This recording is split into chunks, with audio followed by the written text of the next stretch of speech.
Hello student, स्वागत है आपका अपने यूट्यूब चैनल जैकपुर पे। आज के इस वीडियोस में हम डिस्कस करने वाले हैं क्लास 10 के उर्दू का। कौन सा क्लास है? 10 क्लास के उर्दू का मॉडल सेट जो आपका जारी कर दिया गया है जैक बोर्ड के द्वारा, उसको हम डिस्कस करने वाले हैं।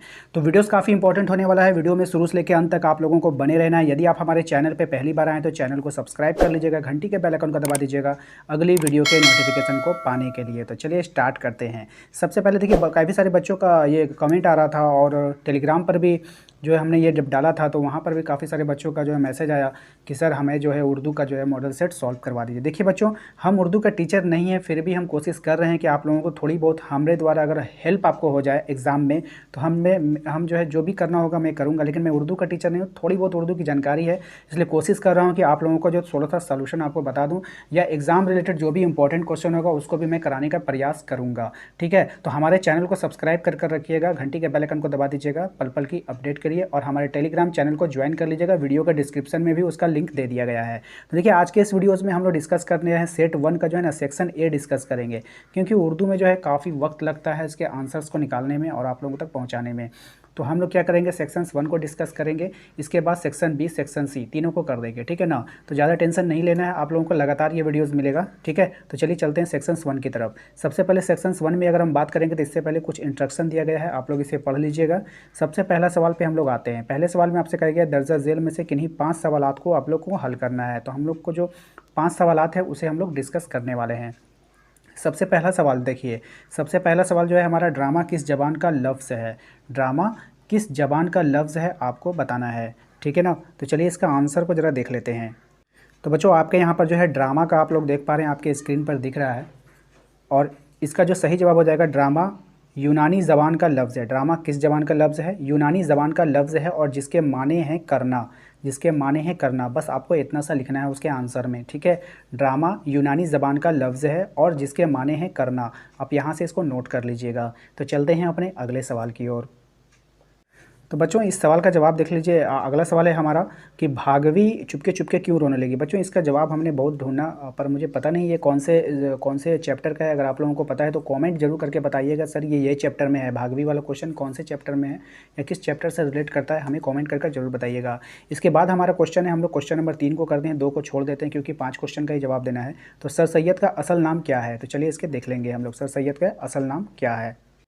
तो बच्चों, आपको उसी आंसर में आपको जो स्पेलिंग दिया गया है सर सैयद का असल नाम क्या है, तो आपको वहाँ से लिखना है सर सैयद का असल नाम क्या है। सैयद अहमद दहली, सैयद अहमद दहली, सैयद अहमद दहली। ठीक है, असल में उस समय जो राइटर लोग हुआ करते थे वो जिस जगह रहते थे उस शहर का नाम उसके टाइटल में हो जाता था। जैसे लखनऊ के रहने वाले को लखनवी, दिल्ली के रहने वाले को दहली, है ना, उसके टाइटल में लगा दिया जाता था। तो आप लोगों को क्या करना है, सर सैयद का असल नाम क्या था? सैयद अहमद दहली। ठीक है ना, समझ में आ गया। और सर की उपाधि उन्हें मिली थी, कभी कभी क्या हुआ था, उन्हें सर की उपाधि दी गई थी, है ना।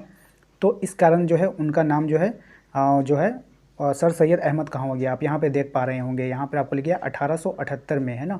1878 में सैयद अहमद खां को सर का खिताब मिला। ठीक है, कब मिला था? 1878 में। तो काफ़ी इंपॉर्टेंट सवाल रहेगा आपके एग्ज़ाम के लिए। ठीक है ना, तो आप वहाँ पे नोट कर लीजिएगा। अगले सवाल पे चलते हैं। अगला सवाल है हमारा, गज़ल के नगवी माने क्या हैं? गज़ल के नगवी माने क्या हैं? तो चलिए इसके आंसर को देख लेते हैं। तो बच्चों, इसके आंसर में आप लोग लिखना, आमतौर पे गज़ल के शायरी का वो सन्फ़ है, मुराद है कि मुरादी ली जाती है जिसमें औरतों से या महबूब से बातें की गई हो। गोया बुनियादी तौर पर गज़ल के शायरी अश्कियाना शायरी है। ठीक है, यहाँ तक आपको लिखना है। ठीक है, आप लोग इसके आंसर को लिखेंगे, यहाँ से स्टार्ट करेंगे और यहाँ पे एंड कर देंगे। ठीक है ना, इतना बड़ा आपको आंसर लिखना है। तो उम्मीद करते हैं कि आपको समझ में आ रहा है कहाँ से लिखना है। तो जल्दी से वीडियोज़ रोककर आंसर को लिखते चलिएगा। तो बच्चों, उसके बाद जो अगला सवाल है हमारा, देखिए हमें ये समझ में नहीं आ रहा है ये क्या लिखा गया है। ठीक है, आप लोग देख लीजिएगा। तो 2 सवाल हम लोग यहाँ पे छोड़ रहे हैं, 7 सवाल आपका पूछा गया था, 5 सवालों का जवाब देना था। हम इसमें से 6 नंबर और 7 नंबर सवाल आपको बता रहे हैं जो काफ़ी इंपॉर्टेंट है। आप लोगों को मुहावरे का अर्थ लिखना है और उसको वाक्य में प्रयोग करना है। मुहावरे का अर्थ लिखना है और वाक्य में प्रयोग करना है। किस प्रकार से करेंगे, चलिए आप लोगों को बताते हैं। सबसे पहले यहाँ पे लकीर का फ़कीर होना। ठीक है, इसका जो है आपको अर्थ भी लिखना है, यानी मीनिंग भी लिखना है और उसका वाक्य भी बनाना होगा। ठीक है, समझ पा रहे हैं आप? तो चलिए देखते हैं।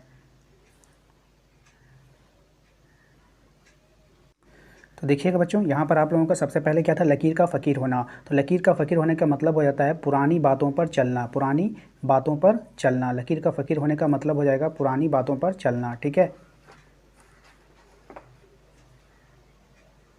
तो आप लोगों का जो पहला सवाल आपसे पूछा गया था उसमें मुहावरे में, उसमें आपसे कहा गया था लकीर का फ़कीर होना। तो इसका जो अर्थ हो जाता है, निकल कर आ जाता है अर्थ क्या, पुरानी बातों पर चलना।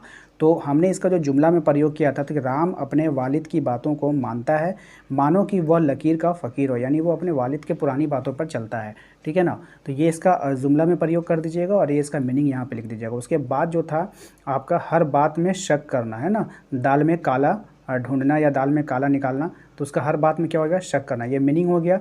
तो मोनू को हर पहलू में दाल में काला नज़र आता है, ये आपका जुमला हो गया। ठीक है, इस तरह से जुमला हो गया और ये इसका अर्थ हो गया। इसको आप लोग लिख लीजिएगा। तो उम्मीद करते हैं कि आपको समझ में आ गया है और सेक्शन ए जो है आपका पार्ट था फर्स्ट का, वो कंप्लीट हो गया है। तो हम लोग इसके बाद सेक्शन बी को डिस्कस करेंगे, फिर सेक्शन सी को डिस्कस करेंगे। पार्ट बाय पार्ट वीडियोज़ आएगा, तो चैनल को सब्सक्राइब कर रखिएगा। टेलीग्राम का लिंक दे दिए हैं वीडियो के डिस्क्रिप्शन में, टेलीग्राम चैनल को ज्वाइन कर रखिएगा।